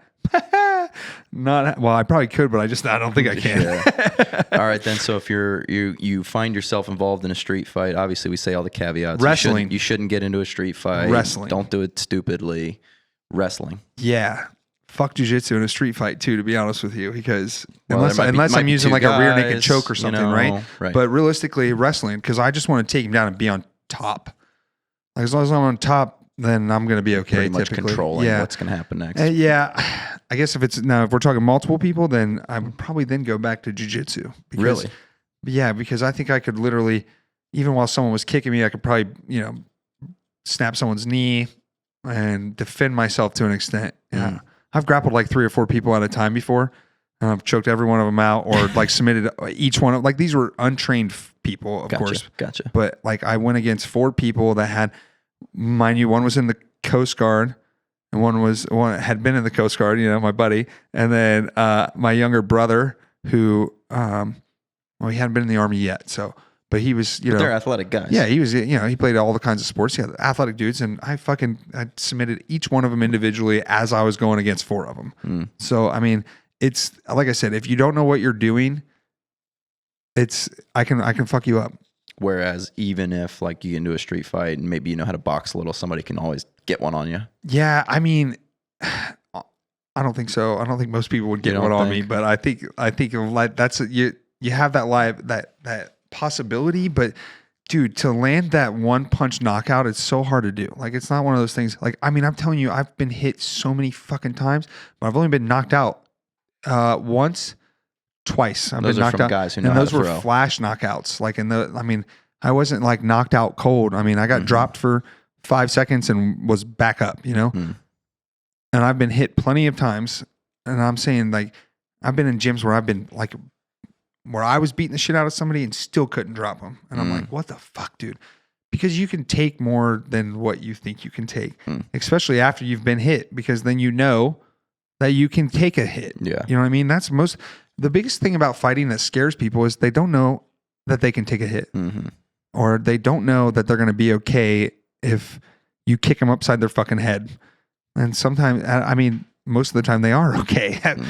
Well, so far at least. If you look at MMA as a whole, it's only been around for 30 years, but there hasn't been many deaths from head kicks or like, if you see people dying from weight cutting, and you've seen way more deaths in boxing. Yeah.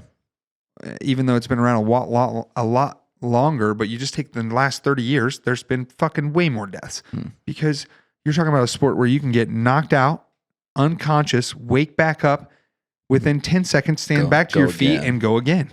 Yeah, that shit doesn't happen in MMA. You get knocked out, you're done. Yeah. And so, and they had to do that because of the fucking rule setting, because you're kicking people to the head and kneeing them the head and stuff. So it's, I think a street fight, probably wrestling or jiu-jitsu.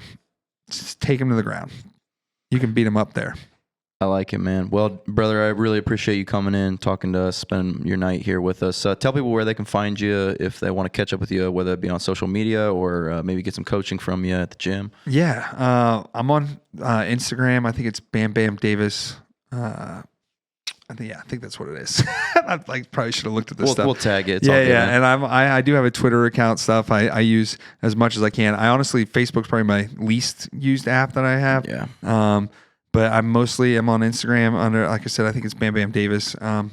And yeah, I appreciate you guys having me.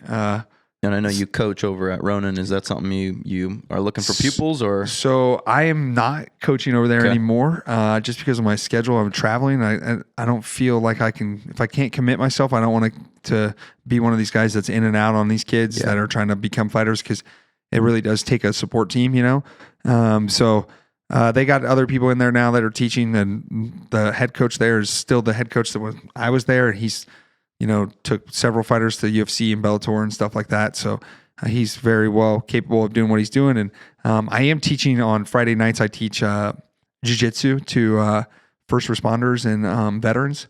So anybody who's a veteran or first responder, they can come to Ronan on Friday nights at 7:00. And there's a free, we do no-gi classes the first 3 Fridays of the month. And then on the last Friday of the month, we do 1 gi class for those who don't want to remain a white belt their whole lives. They might actually get promoted someday.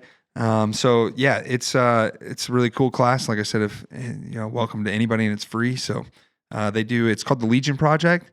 They're also on social media, but they have several gyms here in Columbus, like Grove City BJJ, Triumph BJJ, Endeavor BJJ. They all do this Legion class. They host free jiu-jitsu to veterans and first responders, and I think they're all in like different days of the week, so you can pretty much get like a fucking four days of jiu-jitsu for free. That's sweet, man. Yeah, it's an awesome project. Travis, man, appreciate you, brother. Yeah, thanks, man. Catch you soon.